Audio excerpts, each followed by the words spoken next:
ইরানের বন্দর আব্বাসের কাছে শহীদ রাজঈ বন্দরে ভয়াবহ বিস্ফোরণের ঘটনা ঘটে।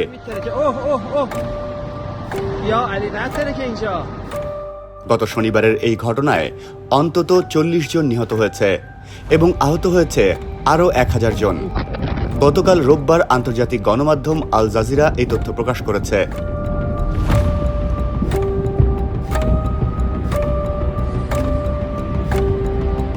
এই বন্দরটি হরমুজ প্রণালীর কাছে অবস্থিত, যেখান দিয়ে বিশ্বের মোট তেল রপ্তানির ৫ ভাগ পরিবাহিত হয়।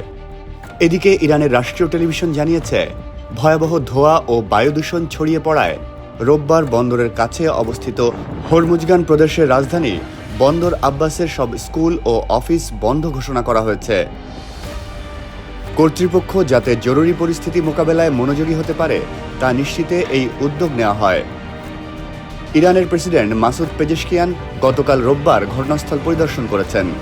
বন্দর আব্বাসে পৌঁছে প্রেসিডেন্ট পেজেশকিয়ান উদ্ধারকর্মীদের প্রতি কৃতজ্ঞতা প্রকাশ করে বলেন, সরকারের কিছু করণীয় বা অনুসরণযোগ্য বিষয় আছে কিনা তা সরেজমিনে দেখতে এসেছি। এই ঘটনায় প্রেসিডেন্ট পেজেশকিয়ান এরই মধ্যে বিস্ফোরণের কারণ অনুসন্ধানে তদন্তের নির্দেশ দিয়েছেন।